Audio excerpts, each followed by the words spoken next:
عورت کے 5 کام مرتے وقت اس کا چہرہ روشن کر دیتے ہیں۔ جو عورت اپنی زندگی میں یہ 5 کام کر لیتی ہے تو مرنے کے بعد اس کا چہرہ روشن ہو جاتا ہے، اور مرتے وقت کسی بھی مرد یا عورت کا چہرہ روشن ہو جانا، اس پر نور آ جانا، اس بات کی علامت ہے کہ میرے رب نے اسے بخش دیا ہے۔ حضرت مولانا جلال الدین رومی رحمہ اللہ علیہ کے پاس ایک عورت آئی، کہنے لگی، حضرت آج میں ایک ایسی عورت کی میت کو دیکھ کر آ رہی ہوں کہ جس کا چہرہ مرنے کے بعد روشن اور چمکدار ہو گیا، ایسا لگ رہا تھا کہ جیسے اس پر نور کی بارش ہو رہی ہو۔ مولانا جلال الدین رومی رحمہ اللہ علیہ فوراً بول پڑے کہ اس عورت نے حضرت امام باقر رحمۃ اللہ علیہ کے بتائے ہوئے 5 کاموں پر ضرور عمل کیا ہوگا، یعنی 5 نصیحتوں پر ضرور عمل کیا ہوگا۔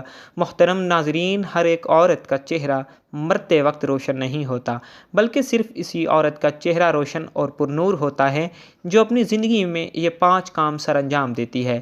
تو وہ عورت مولانا صاحب سے کہنے لگی، حضرت مجھے وہ 5 کام بتائیں کہ وہ کون کون سے ہیں، ہو سکتا ہے کہ میں بھی ان کاموں کو اپنا لوں تو میرا یہ کالا اور گناہوں میں ڈوبا ہوا چہرہ مرتے وقت روشن اور چمکدار ہو جائے۔ مولانا رومی رحمۃ اللہ علیہ نے فرمایا، میں نے امام باقر رحمۃ اللہ علیہ کی زندگی کے بارے میں پڑھا، آپ کا علم پڑھا اور آپ کے اقوال پڑھے ہیں۔ آپ فرمایا کرتے تھے کہ عورت کے لیے پہلا نیک عمل یہ ہے کہ وہ شادی کے لیے کسی نیک انسان کا انتخاب کرے، کسی اچھے متقی اور پرہیزگار انسان کا انتخاب کرے۔ نکاح کرتے وقت اس کی نیت یہ ہونی چاہیے کہ میں تو گناہ گار ہوں، خطا کار ہوں، لیکن جب میں کسی نیک انسان کے ساتھ نکاح کروں گی تو میری زندگی میں آنے والا نیک انسان جو 5 وقت کا نمازی ہوگا، نیک اور عبادت گزار ہوگا، اور جب اس کے منہ سے کوئی بات نکلے تو قبول ہوتی ہوگی۔ جب وہ میری زندگی میں آئے گا تو مجھے بھی 5 وقت کی نماز و قرآن پڑھنے، روزہ رکھنے، صدقہ و خیرات کرنے اور دوسرے نیک اعمال کرنے کی تلقین کرے گا۔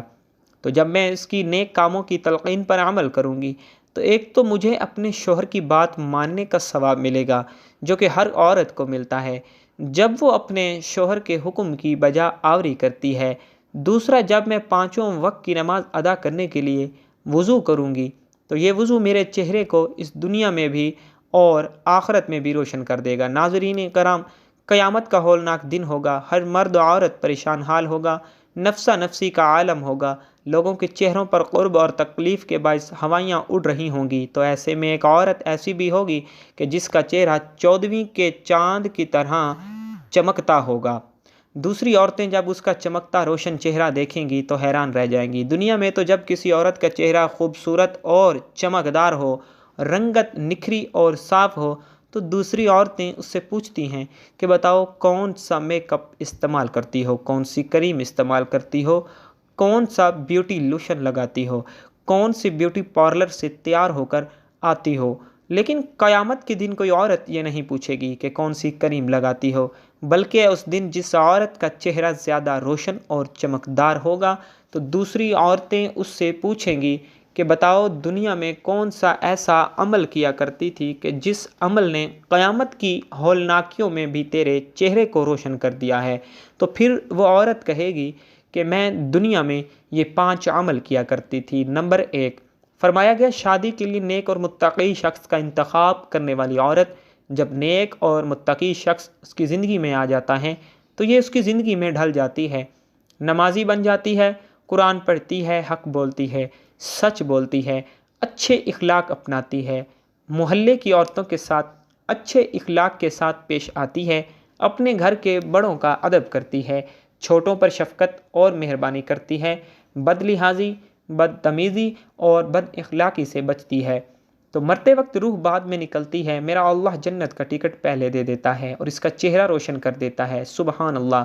محترم ناظرین، کچھ بدبخت لوگ ایسے بھی ہوتے ہیں جو عورت کی زندگی میں داخل ہوتے ہیں تو اس کی زندگی کو اجیرن بنا دیتے ہیں، دنیا میں بھی اس کی زندگی کو جہنم بنا دیتے ہیں اور اس کی آخرت بھی تباہ و برباد کر دیتے ہیں۔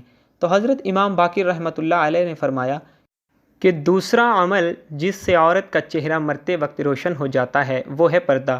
فرمایا پردے میں رہنے والی عورت کا چہرہ بھی مرتے وقت ایسے چمکتا ہے جیسے 14ویں رات کا چاند چمک رہا ہو، اور نہایت ہی خوبصورت ہو جاتا ہے۔ جو عورت پردے میں رہتی ہے اور غیر محرم مردوں کے سامنے جانا گوارا نہیں کرتی۔ مدینہ شریف کی دہلیز پر ایک عورت رہا کرتی تھی جو بے حیا تھی۔ بے حیائی اس کے اندر کوٹ کوٹ کر بھری ہوئی تھی۔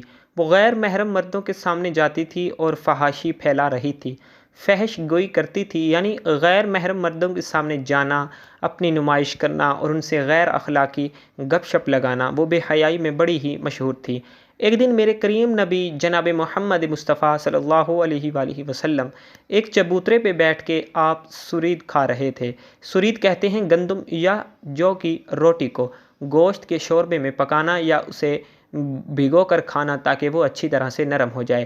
اسی دوران اس عورت کا وہاں سے گزر ہوا۔ جب میرے کریم نبی صلی اللہ علیہ وآلہ وسلم کے پاس سے وہ عورت گزری تو آپ صلی اللہ علیہ وآلہ وسلم کو دیکھ کر وہ بے حیا عورت کہنے لگی، اسے دیکھو ایسے بیٹھا ہے جیسے کوئی غلام بیٹھتا ہے، ایسے کھا رہا ہے جیسے کوئی غلام کھاتا ہے۔ یہ سن کر میرے کریم نبی صلی اللہ علیہ وآلہ وسلم نے فرمایا، دنیا میں بھلا اللہ کے سامنے مجھ سے بڑا عاجز اور کون ہو سکتا ہے؟ یعنی اللہ کے سامنے مجھ سے زیادہ عاجزی اختیار کرنے والا اور کون ہو سکتا ہے؟ اس عورت نے کہا، اکیلے اکیلے کھا رہے ہو، کسی سے پوچھتے بھی نہیں ہو کہ کھانا ہے کہ نہیں کھانا۔ میرے نبی کریم صلی اللہ علیہ وآلہ وسلم نے فرمایا، اگر تم نے کھانا ہے تو کھا لو۔ وہ بے حیا عورت میرے کریم نبی صلی اللہ علیہ وآلہ وسلم کے پاس آئی تو میرے کریم نبی صلی اللہ علیہ وآلہ وسلم نے فرمایا، یہ لے لو اور کھا لو۔ تو کہنے لگی، نہیں نہیں، میں نے تو آپ کے ہاتھوں سے کھانا ہے۔ میرے کریم نبی صلی اللہ علیہ وآلہ وسلم نے ایک لقمہ اٹھایا اور اسے دینے لگے تو کہنے لگی کہ نہیں نہیں، میں نے یہ بھی نہیں کھانا، بلکہ میں نے وہ کھانا ہے جو آپ کے منہ میں ہے۔ اللہ اکبر! اللہ دیکھ رہا ہے، نوری فرشتے دیکھ رہے ہیں، اور اللہ آپ کو دیکھ کر مسکرا رہا ہے کہ میرا حبیب کرتا کیا ہے۔ اللہ دیکھ کر مسکرا رہا ہے کہ میرا پیارا محبوب اب کیا کرتا ہے۔ میرے نبی کریم صلی اللہ علیہ وآلہ وسلم جانتے ہیں کہ بے حیائی میں یہ عورت مشہور ہے، تو جب اس بے حیا عورت نے کہا کہ حضرت میں نے تو وہی لقمہ کھانا ہے جو آپ کے منہ میں ہے، تو میرے نبی کریم صلی اللہ علیہ وآلہ وسلم نے اپنے منہ والا لقمہ نکال کے اس عورت کو دے دیا، اور جیسے ہی اس عورت نے وہ لقمہ کھایا تو اس کے اندر ایک انقلاب برپا ہو گیا۔ میرے نبی کریم صلی اللہ علیہ وآلہ وسلم کے منہ سے نکلا ہوا لقمہ جو کھایا تو پھر ساری زندگی اس عورت نے کسی مرد کو اپنا چہرہ نہ دکھایا۔ کہنے والے کہتے ہیں کہ پھر اس عورت نے کبھی کسی کو اپنا چہرہ نہ دکھایا اور جہاں بھی جاتی تو پردہ کر کے جاتی۔ پھر ایک دن وہ میرے نبی کریم صلی اللہ علیہ وآلہ وسلم کے قریب سے گزری تو اس کی نظریں نیچے ہیں۔ آپ صلی اللہ علیہ وآلہ وسلم نے پہچانا کہ یہ تو وہی عورت ہے، تو آپ صلی اللہ علیہ وآلہ وسلم نے دعا فرمائی، اے پردے میں چھپی عورت، اللہ تعالیٰ تیرا پردے میں چھپا چہرہ روشن کر دے۔ کہنے والے کہتے ہیں کہ جب وہ مر رہی تھی تو رات کا وقت تھا، گھر سے باہر 14ویں رات کے چاند نے پورے علاقے کو روشن کر رکھا تھا، جبکہ گھر کے اندر پورے کمرے کو اس با پردہ عورت کے پردے کے اندر چھپے چہرے نے روشن کر رکھا تھا۔ سبحان اللہ! پھر فرمایا گیا تیسرا کام ہے بسم اللہ پڑھنے کا عمل، یعنی جو عورت ہر کام شروع کرنے سے پہلے بسم اللہ الرحمن الرحیم کہتی ہے۔ ایک عورت کا واقعہ قابل ذکر ہے کہ وہ باتوں ہی باتوں میں ہر بات میں بسم اللہ بہت زیادہ پڑھا کرتی تھی، یعنی جب کوئی بھی کام ہوتا شروع کرتے وقت اور اختتام پر بسم اللہ ضرور پڑھا کرتی۔ اس کا شوہر بڑا ہی منافق انسان تھا، تو اس عورت کا یہ عمل اس کے شوہر کو بڑا ہی ناگوار گزرتا۔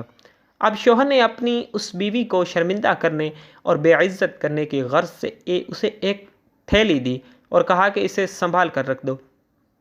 اب اس بسم اللہ پڑھنے والی بیوی نے بسم اللہ پڑھ کر اپنے شوہر سے وہ تھیلی لی اور بسم اللہ پڑھ کر ایک محفوظ مقام پر رکھ دی۔ ایک دن اپنی بیوی کی غیر موجودگی میں اس کے شوہر نے وہ تھیلی اٹھائی اور گھر کے اندر ایک کنواں تھا اس میں پھینک دی۔ جب بیوی واپس آئی تو کہنے لگا، وہ میری تھیلی جو میں نے تمہیں دی تھی مجھے لا کر دے دو۔ اس کی سوچ یہ تھی کہ جب اسے وہ تھیلی نہیں ملے گی تو میں اسے ڈانٹوں گا اور بھرپور غصہ اس پر نکالوں گا، میں اسے خوب شرمندہ اور ذلیل کروں گا اور کہوں گا کہ یہ تیری بسم اللہ ہی سب کچھ کروا رہی ہے۔ بسم اللہ پڑھ کر تھیلی رکھی تھی تو غائب ہو گئی۔ وہ عورت بسم اللہ پڑھتے ہوئے اندر گئی اور بسم اللہ پڑھتے پڑھتے اپنا ہاتھ تھیلی والی جگہ کی جانب بڑھایا۔ اللہ عز و جل نے فرشتے کو حکم دیا کہ جاؤ اور بسم اللہ کہنے والی میری اس مقدس شہزادی کا ہاتھ وہاں پہنچنے سے پہلے تھیلی لا کر وہاں رکھ دینا۔ سبحان اللہ! بسم اللہ پڑھتے پڑھتے اس خاتون نے وہاں سے تھیلی اٹھائی اور بسم اللہ پڑھتے ہی پڑھتے وہ تھیلی لا کر اپنے خاوند کو دے دی۔ جب اس کے شوہر نے اپنی تھیلی اس خاتون کے ہاتھ میں دیکھی تو ایک دم سے اس کے منہ سے چیخ نکل گئی اور دونوں ہاتھ اللہ کے سامنے جوڑ کر توبہ اور استغفار کرنے لگا اور کہنے لگا اے میرے رب، میں تو بسم اللہ کی برکت کو آج سمجھا ہوں کہ اس کی طاقت کیا ہے۔ تو محترم ناظرین، بسم اللہ پڑھنے والی خاتون کا چہرہ بھی مرتے وقت روشن ہو جائے گا، کیونکہ یہ وہ عمل کر رہی ہے جو میرے اللہ اور اس کے نبی صلی اللہ علیہ وآلہ وسلم کو بہت ہی زیادہ پسند ہے، اور اس میں برکت ہی برکت ہے۔ نمبر 4، حضرت امام باقر رحمۃ اللہ علیہ فرماتے ہیں کہ اس عورت کا چہرہ بھی مرتے وقت روشن اور منور ہو جاتا ہے جس کا کوئی عمل ایسا ہو جو انسان کو اللہ کا محبوب بنا دے، یعنی کوئی ایسا عمل جو کسی نوجوان کو اللہ کا محبوب بنا دے۔ مدینہ میں ایک نوجوان اور خوبصورت عورت رہا کرتی تھی۔ وہ مسجد نبوی میں نماز ادا کرنے کے لیے جا رہی تھی کہ راستے میں ایک نوجوان کھڑا ہوا تھا۔ اس نے اس عورت کا راستہ روک لیا تو عورت نے پوچھا کہ تجھے کیا تکلیف ہے کہ تو نے میرا راستہ روک لیا ہے؟ اس نے کہا کہ مجھے تکلیف یہ ہے کہ تیرا حسن مجھے بھاگ گیا ہے اور میں تجھے حاصل کرنا چاہتا ہوں۔ میں تجھ سے عشق اور محبت کر بیٹھا ہوں اور تجھ سے شادی کرنا چاہتا ہوں۔ عورت نے جب یہ سنا تو کہنے لگی ٹھیک ہے، اگر تو مجھ سے شادی کرنا چاہتا ہے تو میری ایک شرط ہے، تو وہ شرط پوری کر دے، میں تیرے ساتھ شادی کے لیے تیار ہوں۔ نوجوان بے قرار ہو گیا اور کہنے لگا جلدی سے بتا تیری کیا شرط ہے، میں ضرور اسے پورا کروں گا۔ عورت نے کہا کہ میری کوئی بہت بڑی شرط نہیں ہے، شرط بس یہ ہے کہ اگر تو مجھے حاصل کرنا چاہتا ہے اور میرے ساتھ شادی کرنا چاہتا ہے تو 40 دن تک بلا ناغہ حضرت سیدنا عمر فاروق کے پیچھے ان کی امامت میں نماز پڑھنی ہوگی۔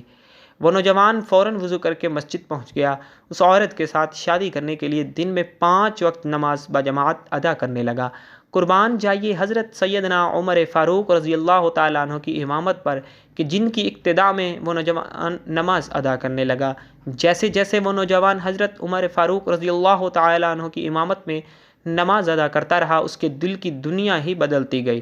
40 دن مکمل ہو گئے، اب یہ نوجوان اسی راستے سے جا رہا ہے، آنکھیں نیچی ہیں اور پورے کا پورا نوجوان حیا کے لباس میں لپٹا ہے۔ وہی خوبصورت نوجوان عورت راستے میں کھڑی ہے، کہنے لگی اے نوجوان، اپنی نظریں اوپر کر اور دیکھ کہ میں آج اپنے وعدے کے مطابق تیرے سامنے کھڑی ہوں۔ تو نے 40 دن والی اپنی شرط پوری کی ہے تو میں بھی وعدے کے مطابق تیار ہوں۔ اس نوجوان نے اپنا سر اوپر اٹھایا اور اس خوبصورت نوجوان عورت کی جانب دیکھ کر کہنے لگا اے خوبصورت خاتون، تیرا حسن اپنی جگہ، لیکن اب مجھے تیری ضرورت نہیں رہی، میرے دل کی دنیا اب بدل چکی ہے۔ عمر رضی اللہ تعالیٰ عنہ نے میرے دل کا تعلق میرے رب کے ساتھ جوڑ دیا ہے، لہٰذا میں تجھے اپنے وعدے سے آزاد کرتا ہوں، اب تو اپنے گھر چلی جا۔ تو فرمایا گیا ایسی نیک خاتون جس کا کوئی عمل اسے اللہ کا محبوب بنا دے، یعنی جو خود بھی گناہوں سے بچتی ہو اور دوسروں کو بھی اچھے راستے پر چلا دے، تو ایسی عورت کا چہرہ موت کے وقت روشن اور منور ہو جاتا ہے۔ امام باقر رحمۃ اللہ علیہ نے فرمایا نمبر 5، ایسی عورت جو اللہ کے سامنے جھکنے والی ہو، 5 وقت کی نماز ادا کرنے والی ہو۔ یاد رہے کہ خواتین کے لیے نماز کے ادا کرنے کا حکم یوں ہے کہ وہ اپنے گھر میں سب سے پیچھے والے کمرے میں چھپ کر اللہ کے سامنے سر مسجود ہو۔ اللہ عز و جل سے دعا ہے کہ ہمیں نیکی کی بات کو سننے والا اور پھیلانے والا بنا دے، میرا سنانا اور آپ کا سننا قبول و منظور فرمائے، آمین یا رب العالمین۔ محترم ناظرین، اگر میری آج کی یہ معلوماتی ویڈیو آپ کو پسند آ جائے تو برائے کرم اس ویڈیو کو لائک اور شیئر ضرور کیجیے گا اور میرے اسلامی و اصلاحی چینل کو سبسکرائب کر لیجیے گا۔ جزاک اللہ خیرا کثیرا، اللہ ہم سب کا حامی و ناصر ہو۔